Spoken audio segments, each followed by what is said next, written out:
नमस्कार। शब्द सांची के स्टूडियो में आज ऐसे शख्स से हमारा साक्षात्कार हुआ जिनका नाम समाजवाद और सामाजिक न्याय का पर्याय है, रघु ठाकुर। महात्मा गांधी की अहिंसा और राम मनोहर लोहिया की समाजवादी विचारधारा से प्रेरित महात्मा गांधी सम्मान से सम्मानित और जन जन तक समाजवादी विचारधारा को पहुंचाने का लक्ष्य लेकर चलने वाले लोकतांत्रिक समाजवादी पार्टी के राष्ट्रीय अध्यक्ष रघु ठाकुर को आज का गांधी और लोहिया कहा जा सकता है। मध्य प्रदेश के सागर से समाजवाद की अलख जगाने वाले रघु ठाकुर ने नक्सलवाद, बेरोजगारी, सामाजिक अन्याय के खिलाफ अनथक संघर्ष किया। ग्वालियर में सर्वजातीय आंदोलन और समाजवादी संगठनों का नेतृत्व उनकी उपलब्धियों का प्रतीक है। उनकी दृढ़ विचारधारा और जन सेवा की भावना उन्हें आज के दौर का सच्चा समाजवादी योद्धा बनाती है। विंध्य क्षेत्र के वरिष्ठ पत्रकार जयराम शुक्ल की रघु ठाकुर जी से काफी सार्थक चर्चाएं हुई। गेस्ट शो में आज आइए उनके विचारों को सुनते हैं। पार्टियां सत्ता के लिए हर पाप करने को तैयार है। मुझे कहीं ऐसा नहीं लग रहा है कि मतलब अब डॉक्टर लोहिया ने जो सोचा था वो सब हाइपोथेसिस थी। तो हम इस वास्तविकता से भी इनकार नहीं कर सकते हैं कि जब तक हमारे देश की अपनी सीमाएं सुरक्षित नहीं हो तब तक हम इस सपने की आगे चर्चा कैसे करें। कोई ऐसी नियामक संस्था नहीं है कि जो इन पर अंकुश लगा सके। जनता को शिक्षित करने वाली कोई संस्था नहीं है। जो महत्वपूर्ण सवाल है कि हम दुनिया की चौथे नंबर की अर्थव्यवस्था है और 85 करोड़ लोग सरकार के मुताबिक 5 करोड़ लेने को लाचार है। और कोई भी धार्मिक व्यक्ति अगर विषमता का समर्थन करता है और भगवान की बात करता है तो इससे बड़ा कोई धर्म विरोधी भगवान विरोधी हो नहीं सकता। अब कार्यकर्ता जो है वो कोई ना कोई नेता की है, मधुआ मजदूर है। हमारे यहाँ एक वो बाबा जी पर्ची निकालते हैं बागेश्वर धाम वाली कि किसकी पर्ची निकल आई। एक नेताजी आएंगे, अखबार वालों को बुलाएंगे, मीडिया में फोटो छपेगी, कल विज्ञापन छप जाएगा, आपको समाचार छप जाएगा और चले जाएगा। तो रोटी कपड़ा वकारी व्यवस्था है अपने पास में, इसलिए हमसे ज़्यादा आज़ाद कोई नहीं। नमस्कार। हमारे बीच में एक विलक्षण व्यक्तित्व उपस्थित हैं जिनके बारे में मैं मानता हूं कि समाजवाद के प्रकाश स्तंभ हैं और ऐसे आखिरी प्रकाश स्तंभ हैं जिसमें से थोड़ी सी आशा, झीनी सी आशा इस पूरे देश को लगती है कि यदि समाजवाद को कोई दिशा, कोई दशा देने वाला एक बेगाना सा आदमी कबीर की तरह पूरे देश में घूमकर अलग जगा रहा है, वो हैं रघु ठाकुर जी। आज बड़ी विचित्र स्थितियां हैं। हमारे देश की भारत पाक का कॉन्फ्लिक्ट हुआ और इसी बीच एक खबर आई कि भारत 4 ट्रिलियन इकोनॉमी का देश बन गया, चौथे नंबर का अमीर देश बन गया दुनिया में।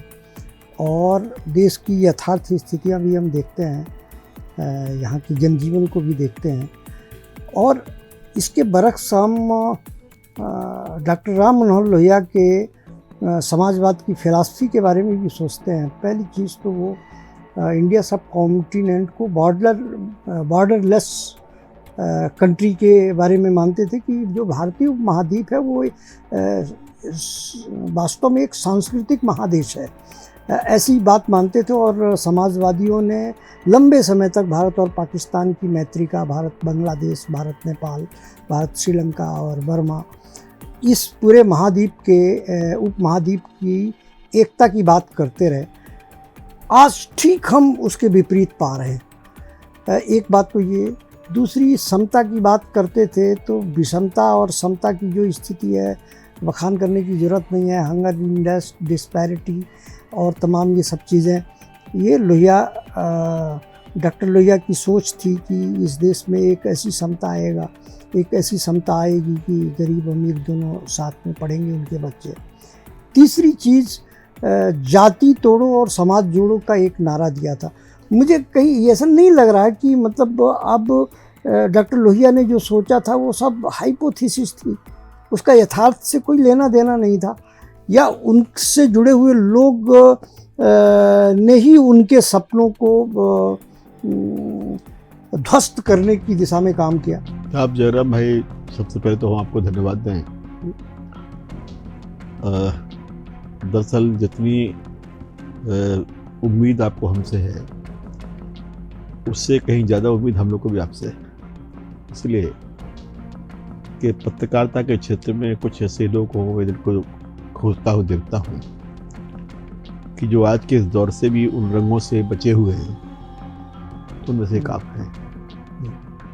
और आपकी लेखनी तो विलक्षण है। मैंने कहा है कि कोई एक व्यक्ति की लेखनी से अगर मैं ईर्ष्या करता हूँ तो आपकी लेखनी से करता हूँ। आपने 3 सवाल एक साथ रखे हैं। पहला सवाल तो आपने भारत के, पाकिस्तान के, नेपाल के, एक अर्थ में कहा जाए कि जो एशिया के देश हैं, जिनके बारे में डॉक्टर लोहिया मानते थे कि इसमें बगैर कोई पारपत्र के लोग आने जाने की सुविधा होना चाहिए। वैसे डॉक्टर लोहिया तो ये मानते थे कि सारी दुनिया ऐसी होना चाहिए जिसपे आदमी को आने जाने के ऊपर कोई रोक ना हो, कोई बंधन ना हो, क्योंकि वे एक दुनिया का सपना देखते थे। और उन्होंने तो अपनी सप्त क्रांति में विश्व संसद की कल्पना भी की और कहा भी कि दुनिया की एक संसद बनना चाहिए जो बालिग मताधिकार से चुनी जाए। और रीवा को विश्वग्राम घोषित किया था। रीवा को विश्वग्राम घोषित किया था 1952 के। और विश्व संसद को लेके उन्होंने एक वैश्विक स्तर पर काम भी शुरू किया था।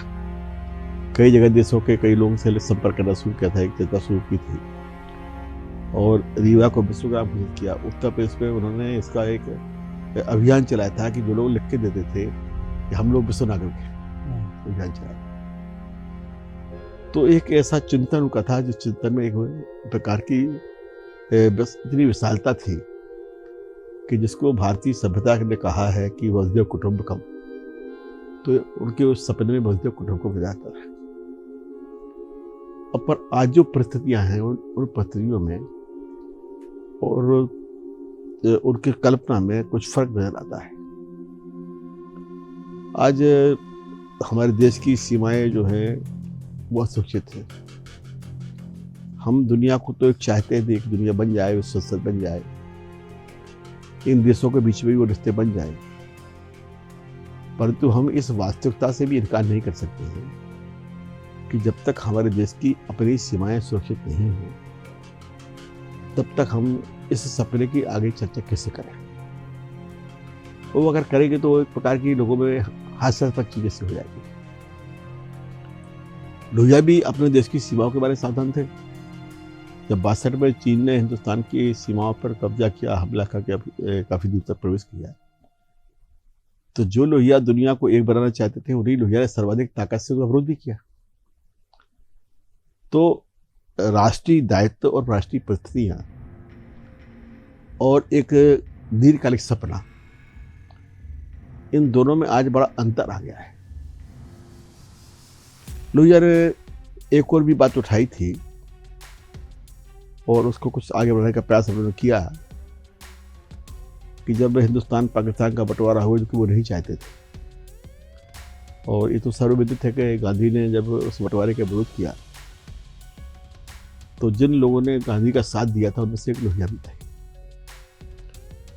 कांग्रेस पार्टी के अधिकृत लोगों में केवल सीमांत गांधी थे जो साथ दिया था। तो जब बंटवारा हो गया, देश अलग हो गया, जरूरत बन गए, तो फिर लोहिया ने इसका एक व्यवहारिक हल निकालने का प्रयास किया था और उस समय उन्होंने कहा था कि भारत पाक महासंघ बनना चाहिए। और यह 1954-55 में जब हमारे कांग्रेस सोशलिस्ट पार्टी की कार्यकारिणी बैठक हुई कलकत्ता में, तो उस बैठक के बाद जब उन्होंने पहली पत्रकार वार्ता में पहली बार कहा कि भारत पाक महासंघ बनना चाहिए, तो कलकत्ता के जो अंग्रेजी के अखबार हैं, तो उन्होंने अखबार का शीर्षक देकर छापा कि पागल का पागलपन, madness of a bad man. तो इस सीमा तक भी लोहिया को सहना पड़ा, परंतु जो उन्होंने कल्पना की थी वो कल्पना कितनी व्यवहारिक थी।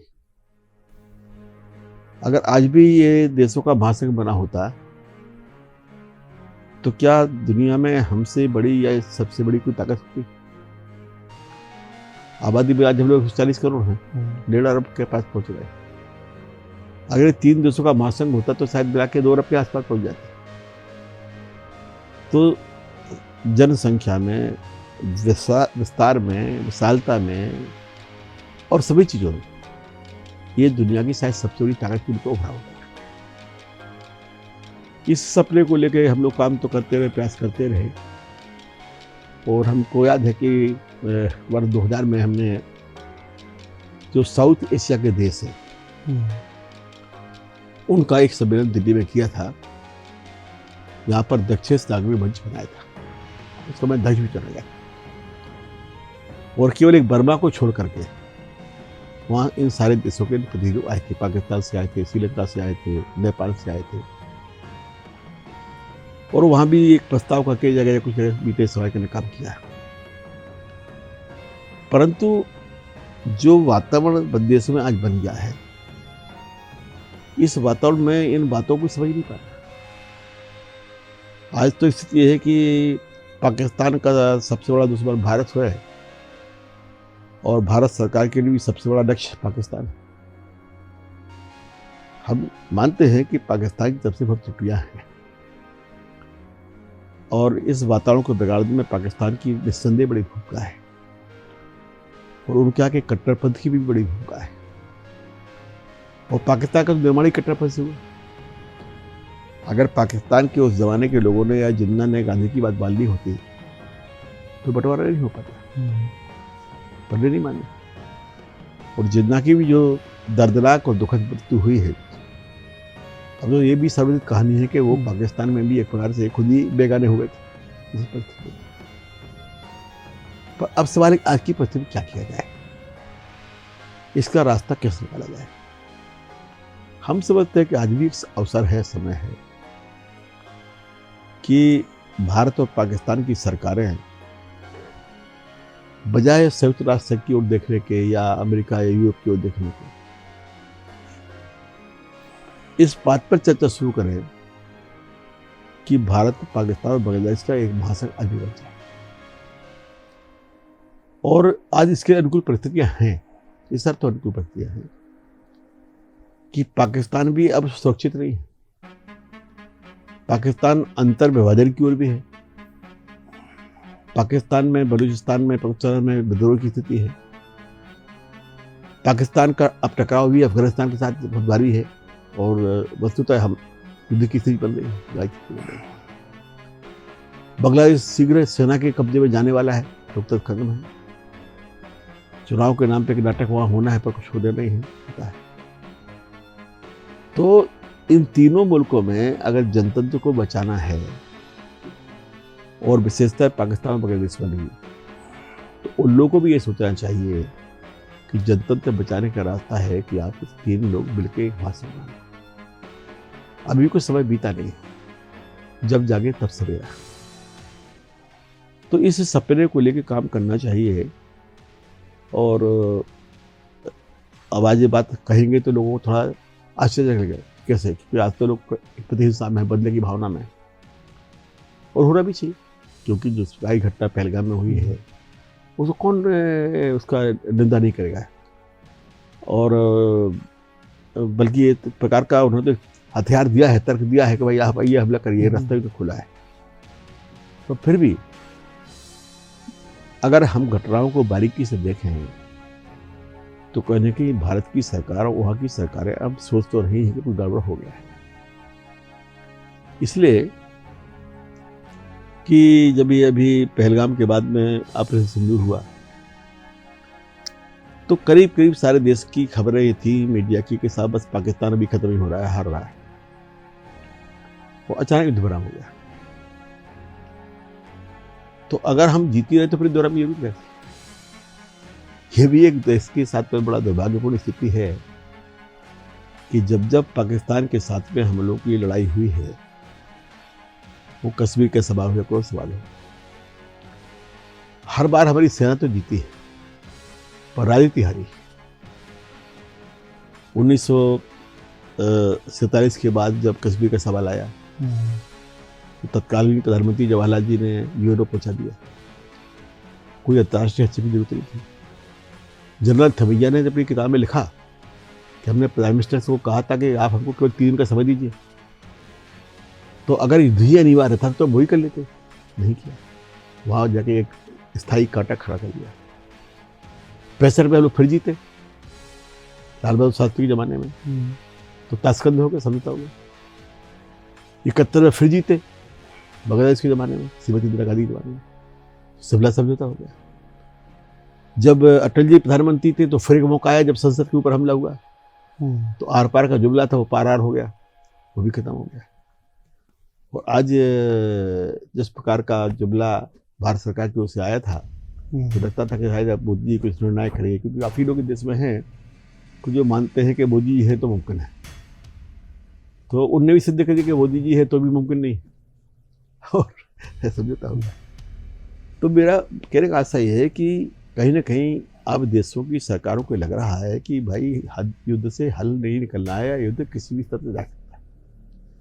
दूसरी बात मैं आपसे कहूँ कि श्रीमती इंदिरा गांधी ने भी जब परमाणु विस्फोट किया था,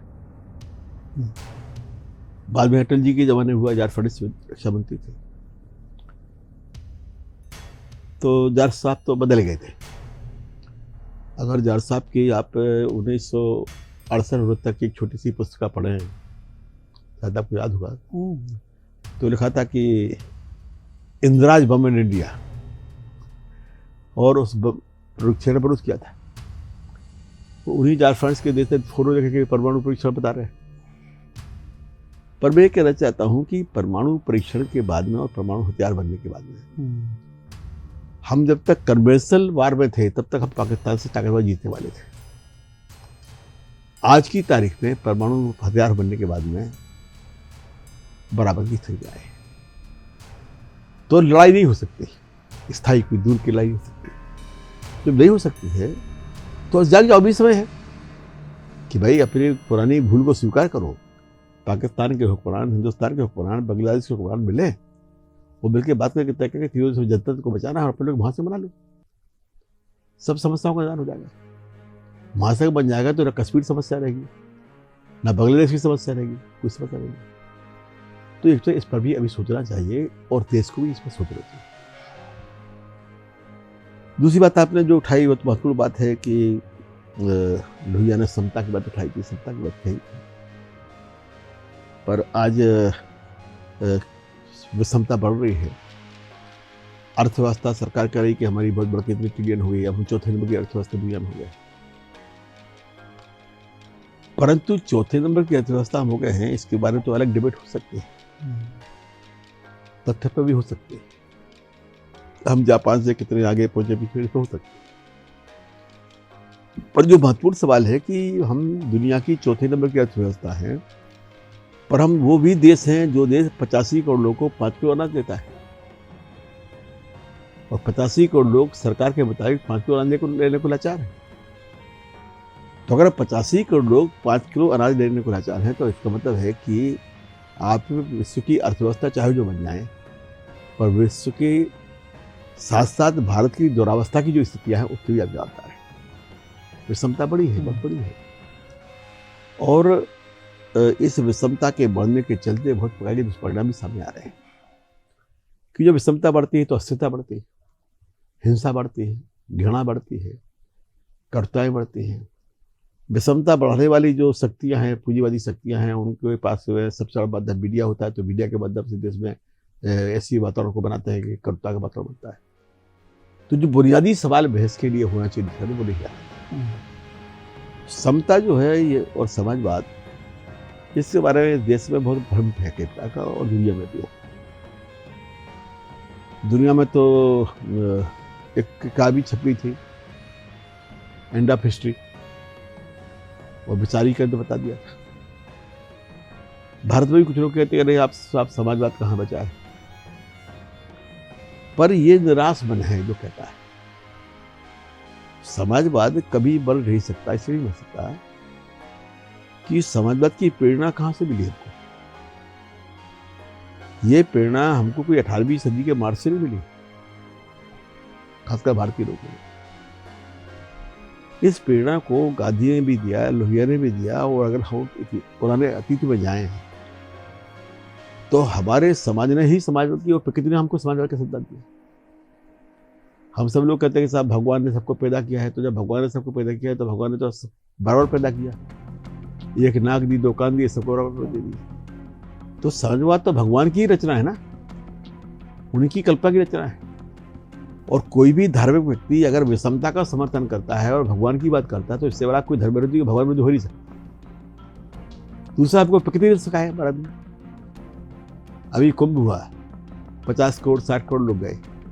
कौन बिरादरी के हो, कौन धर्म वाले हो, कहाँ से आए हो, कौन सा क्षेत्र है, कोई नहीं पूछा। गंगा जी ने कहा कि आओ नहाओ और जाओ। जो हमारा हिमालय है, हिमालय की कोई से नहीं पूछता कि तुम कहाँ से आए हो, आओ शुद्ध हवा लो चले जाओ। तो ईश्वर ने और प्रकृति ने तो हमको बराबरी का दर्शन सिखाया है। ये जो गैर बराबरी का दर्शन है या सोच है, ये दुनिया की पूंजीवादी व्यवस्था का सोच है। और ये प्रचार किया जा रहा है मानसिक तौर पर समाजवाद खत्म हो गया। समाजवाद कभी खत्म नहीं होगा।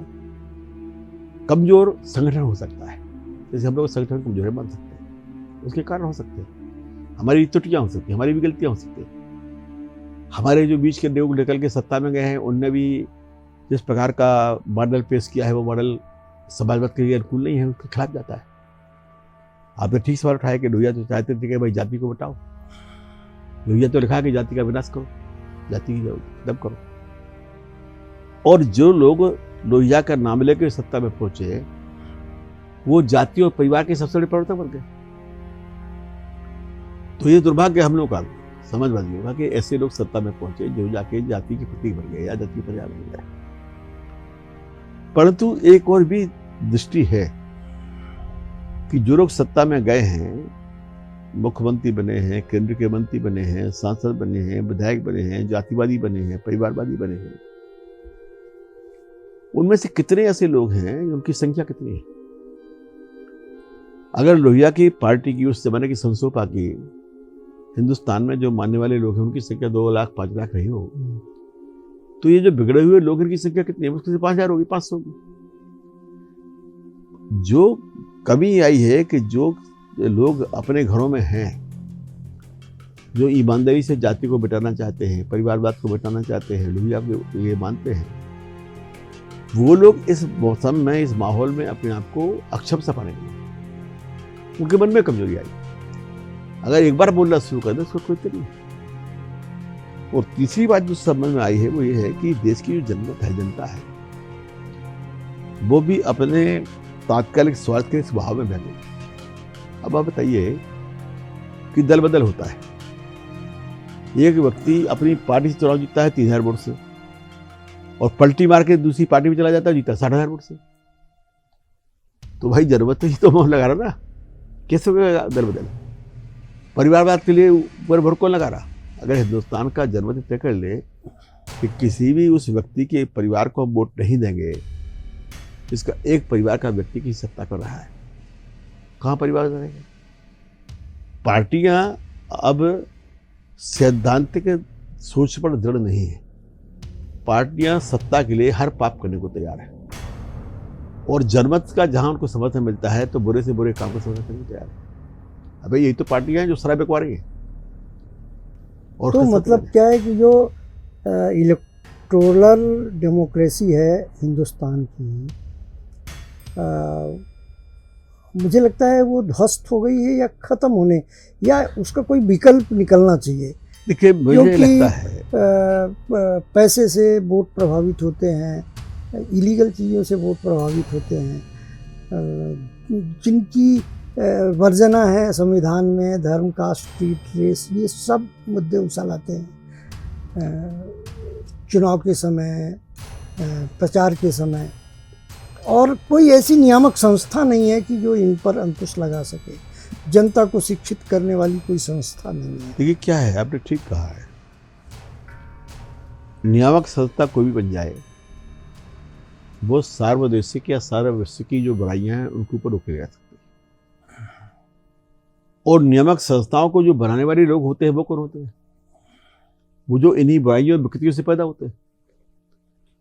तो जो तिजोरियों को से पैदा हुआ नेतृत्व होगा, जो शराब की पेटियों से निकला हुआ नेतृत्व होगा, जो विकृतियों बुराइयों से पैदा हुआ नेतृत्व होगा, वो तो बदलाव नहीं करेगा और वो तो और जनमत को भ्रष्ट करने का प्रयास करेगा। तो ये हो रहा है। परंतु दूसरा जो पक्ष है इसका वो है कि जनमत में भी एक बड़ा हिस्सा है जो इसे बिगाड़ा है, मैं मान लेता हूँ। पर सबसे बड़ी दुखद स्थिति है कि जनमत निराश हो गया है, उसे आशा नहीं देख पा रही। लोहिया जनता थे तो कोई बहुत बड़ा जन समर्थन वोट के हिसाब से नहीं था। आज की तुलना में जहाँ पर उनके नाम लेके लोग बाद में पहुंचे हैं, उनको तो अकेले अकेले बहुमत मिल गया। लोहिया को तो नहीं मिल पाया ना। 20 मेंबर ऑफ पार्लियामेंट जीत गए, 22 मेंबर ऑफ पार्लियामेंट जीत गए, किसी प्रदेश में 10 विधायक जीत गए, 15 विधायक जीत गए।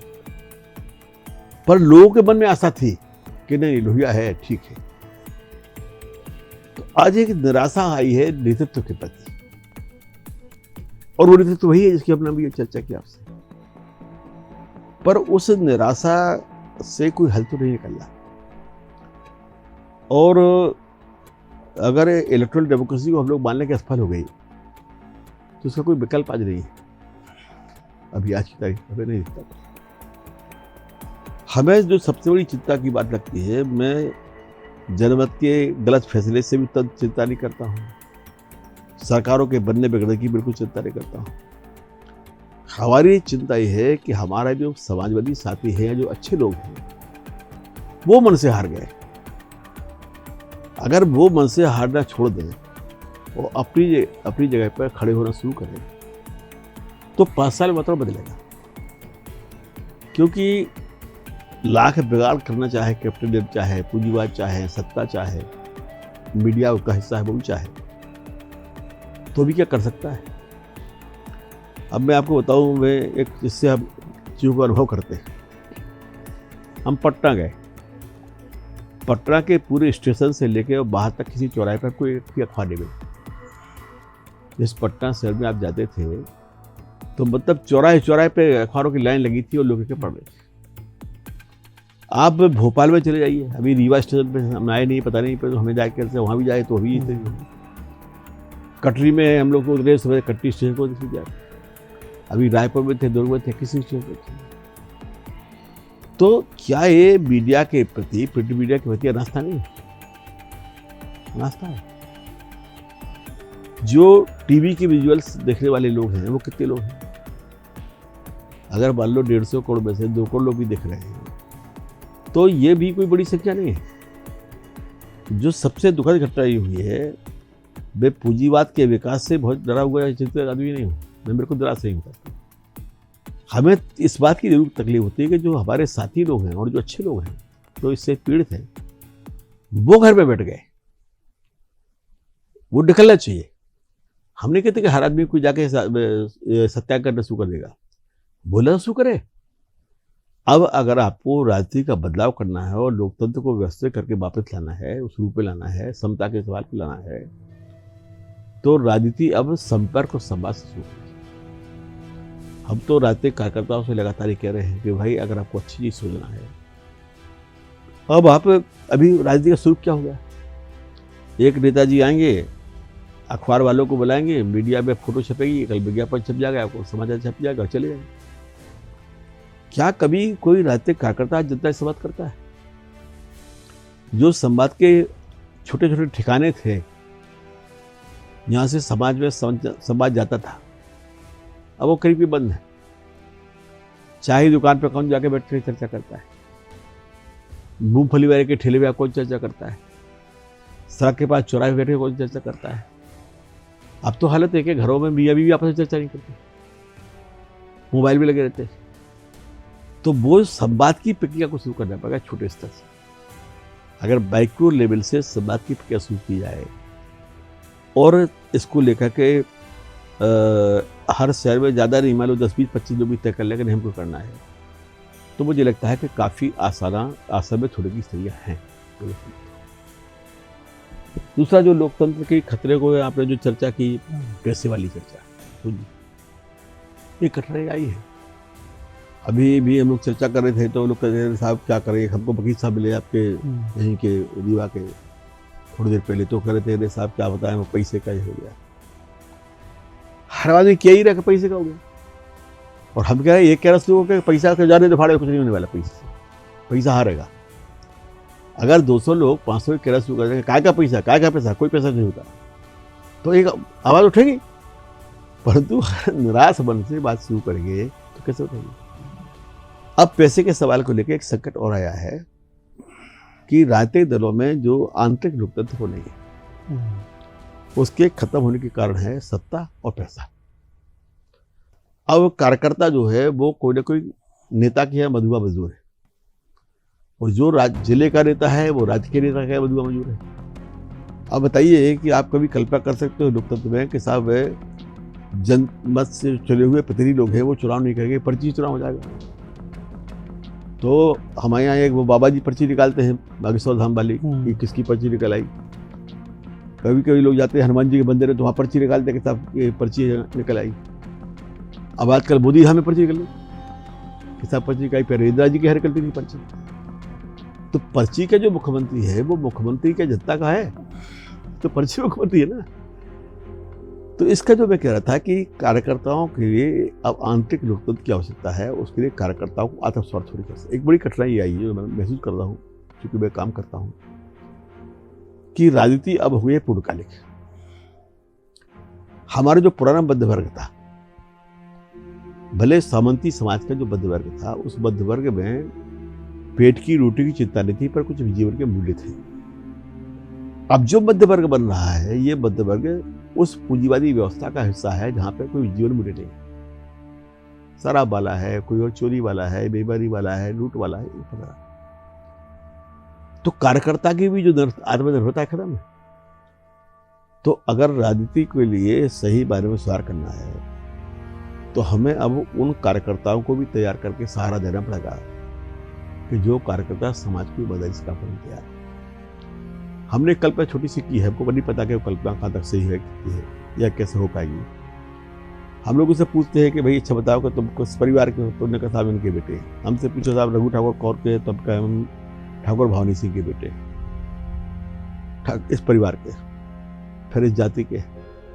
इस देश में राष्ट्र का कौन है, देश का कौन है? तो क्या हम लोग कार्यकर्ताओं को निर्भर बना के राष्ट्रपति बना सकते हैं? इस पर सोचना चाहिए, यहाँ समाज को खड़े करना पड़ा। नहीं तो एक फिर से एक शुरुआत तो कहीं ना कहीं से करनी होगी। और मुझे जहाँ तक मालूम है कि समाजवाद की जो सबसे उर्वर प्रयोग भूमि थी वो ये रीवा। उस समय यहाँ इतने तेजस्वी और ओजस्वी समाजवादियों का प्रभाव था कि सीधी जो उस समय देश का सबसे पछड़ा इलाका था, बामन के चुनाव में वहाँ कांग्रेस उड़ गई थी। क्या आपको उम्मीद नहीं जगती कि इस क्षेत्र में हम फिर से एक नया, क्योंकि स्थितियां आज भी इस क्षेत्र में वही है, हम तो मानते वही हैं शोषण है, वही डिस्पैरिटी है कि वही जातिवाद है, मतलब कुल मिला के हम तो आज भी मानते हैं कि रीवा वो उर्वरक क्षेत्र है। परंतु हमको अगर मान लो इस रीवा जिले में और इस रीवा विद्युत संभाग में, रीवा संभाग में हर जिले में 10-10 जयराम शुक्ल जी मिल जाएं, तो मैं समझ में अंदर खड़ा कर दूंगा। बस 10-10 मिल जाए, जो मन से हारे ना हो, बस हम करना है। और मैं देख रहा हूँ कि पैसे के बारे में कोई बहुत चिंता की बात नहीं है। अभी एक बड़ा अच्छा प्रयोग हुआ। हम जहाँ से अभी आए हैं 24 तारीख को, एक जंगल के इलाके से, नगरी के इलाके से, 1952 में वहाँ लोहिया एक बार गए थे, झट्टा फहरा के आए थे जमीन के सवाल में। अभी कुछ हुआ, सफलता मिली, लड़ते लड़ते लोहिया की मौत को लगातार हम लड़ रहे थे, चला रहे थे। वहां आदिवासियों ने अपने घर से 1 किलो धान इकट्ठा किया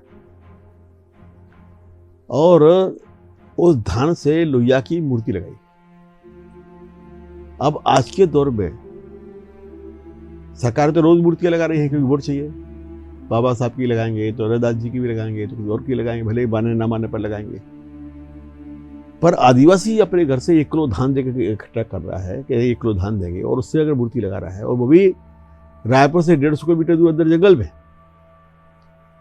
तो ये आसान कर नहीं है कि लोग हैं, उनको खोजना, उनको इकट्ठा करना एक काम है। और रीवा तो इसलिए उर्वरक संभाग है। हमने आपसे कहा कि हमें तो इस संभाग के हर जिले में 10 जयराम जी मिल जाएं, तो मैं फिर से उस आंदोलन को, समाजवादी आंदोलन को उसी दिशा में पहुंचाने का प्रयास करूंगा जहाँ था। ये इसमें आपकी आत्मकथा बहुत चर्चाओं में है, उसके कुछ अंश पढ़ने को मिल जाते हैं। क्या उसमें क्या अनुभव और क्या आप बीती उसमें पढ़ने को मिलेगी? आत्मकथा में हमारे जो राजनीतिक अनुभव है वो भी आएंगे, जो हमने सोचा है, भविष्य के बारे में सोच रहे हैं वो भी आएगा, और बहुत विस्फोट भी होंगे, क्योंकि हमने बड़ी बेरहमी से, क्रूरता से उन सब चेहरों को बेनकाब किया है कि जो हमारे साथ वाले हैं, बाहर वाले हैं, इसको कुछ फर्क नहीं किया। तो बहुत सारे छद्म चेहरे जो हैं वो भी बेनकाब हुए, परंतु भारतीय राजनीति के लिए इस विस्फोट के बाद एक निर्माण का संदेश मिला। क्या आपको ऐसा कभी नहीं लगा कि हमको चुनावी राजनीति में मेंबर ऑफ पार्लियामेंट होना चाहिए या एमएलए होना चाहिए? आप बहुत नियामक संस्थाओं में रहे, मुझे ध्यान है कि 89-90 में जब जनमोर्चा थी तो उसमें आप बहुत ही नहीं, हम तो निर्णायक 1970 में जनता पार्टी के पार्लियामेंट बोर्ड के सेक्रेटरी थे, जब पूरी लहर थी देश में 77 में। और जिस दिन हमको पार्लियामेंट्री बोर्ड का सदस्य बनाया गया तो सबसे पहले AIR पे हमने इंटरव्यू दिया कि मैं चुनाव नहीं लड़ूंगा, एक नैतिक कारण से कि भाई जब हम अब जज बन गए, हम ही फैसला कर लें। हमारे पार्लियामेंट्री बोर्ड में जितने भी लोग थे, यहाँ तक कि उस समय जो प्रचारक थे और संगठन के थे RSS के कुशाव ठाकरे जी, वो भी चुनाव लड़े। एकमात्र मैं ही चुनाव लड़े उस रीति के लिए। फिर बाद में सवाल आया राज्यसभा का, तो हमसे वरिष्ठ लोग थे, हमारे मन में था कि भाई हम अगर राज्यसभा चले जाएं तो लाडली मोहन निगम क्या करेंगे? तो जिंदगी भर लोहिया करा में घूमते रहे हैं, जिनसे हमने भी सीखा है, वो क्या करेंगे? मामा वाले सदाल क्या करेंगे? तो हमें इनको पहले भेजना चाहिए। तो हमने कहा कि इनको पहले भेजेंगे, हमें उम्र बकाया है, उनको भेजा। उसके बाद में फिर अवसर आए, जनता दल में आए, पर जनता दल में हमारे जो नीतिगत मतभेद हो गए तो फिर हम नहीं ले, क्योंकि एक स्टैंड पार्टी ने तय किया था। बाद में विश्वनाथ प्रताप सिंह जी ने अपनी सत्ता को बढ़ाने के लिए बदल दिया उसको अपने आप, बगैर पार्टी से पूछे। इसको लेके पार्टी में हमने मतदान कराया, हम हार गए, जीत गए, तो हम भीड़ छोड़ दिया। फिर समाजवादी पार्टी में आए तो मुलायम सिंह जी की भी बड़ी इच्छा थी कि भाई हम राज्यसभा चले जाएं, और वो तो लगातार प्रयास करते रहे, परंतु हमने सोचा कि हमको राज्यसभा में जाके MP बनना है कि PRO बनना है। आज देखिए बड़ी दुखद परिस्थिति है कि हिंदुस्तान की संसद का अच्छा से अच्छा बोलने वाला व्यक्ति दूसरी पार्टी के बारे में तो बोलता है, अपने बारे में तो नहीं बोलता। कांग्रेस वाले आलोचना करेंगे तो भाजपा ही करेंगे, भाजपा वाले आलोचना करेंगे तो आम आदमी पार्टी करेंगे, इनकी करेंगे। आम आदमी पार्टी वाला बहुत बोलेंगे तो भाजपा के बारे में बोलेंगे, अपने बारे में तो नहीं बोलेंगे। तो ये तो कटघरों में कैद लोग है ना, तो ऐसा PRO बनने से क्या फायदा है? ये तो एक वैतनिक PRO होता है, ये पद वाला PRO है। तो हमने कहा कि हमको इस पर नहीं जाना, हमें नहीं करेंगे।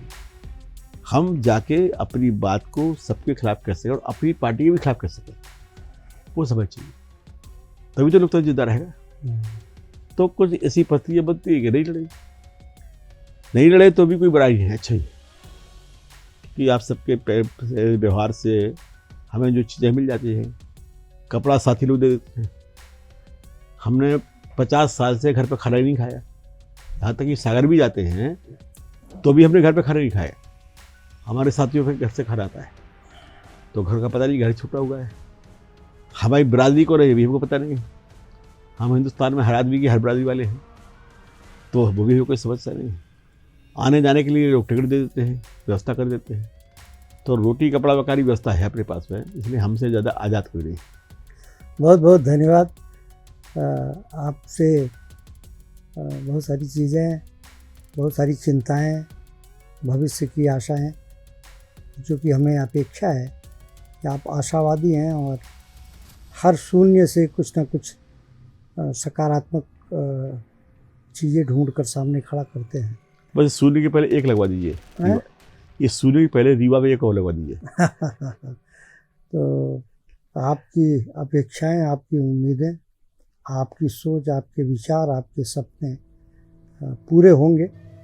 मैं पूरी मनोयोग के साथ हूँ। जो आप हमसे अपेक्षा करते हैं, मुझसे अपेक्षा करते हैं, मेरे जैसे लोगों से अपेक्षा करते हैं, वो आपके साथ, आपके सोच के साथ, आपके विचार के साथ और सदैव खड़ा रहेंगे, खड़ा मिलेंगे। बहुत बहुत धन्यवाद जयराम भाई। और अपन जीतेंगे, समाजवाद जीतेगा, क्योंकि समाजवाद के हारने का मतलब है प्रकृति का हारना, बिल्कुल, और भगवान का हारना। इससे बेहतर कोई परिभाषा हो नहीं सकती। इसलिए ईश्वर हारने वाला है। तो हमारा नैसर्गिक है, प्राकृतिक है और ईश्वरीय है। धन्यवाद, बहुत बहुत धन्यवाद। वाकई रघु ठाकुर ने अपनी समाजवादी विचारधारा और सामाजिक न्याय के प्रति अटूट समर्पण से हमें प्रेरित किया। उनकी लेखनी, जिसमें उनकी समाजवाद, संशय और उत्तर जैसी किताबें समाज के लिए एक रोड मैप है। उनका लक्ष्य है एक ऐसे भारत का निर्माण जहां बराबरी और अहिंसा सर्वोपरि हो, जैसा महात्मा गांधी और राम मनोहर लोहिया ने परिकल्पना की थी। हमें उम्मीद है आपको ये शो पसंद आया होगा। शब्द सांची में आपको ऐसा बहुत कुछ देखने को मिलता रहेगा। बस जुड़े रहें हमारे साथ। बहुत बहुत धन्यवाद। नमस्कार।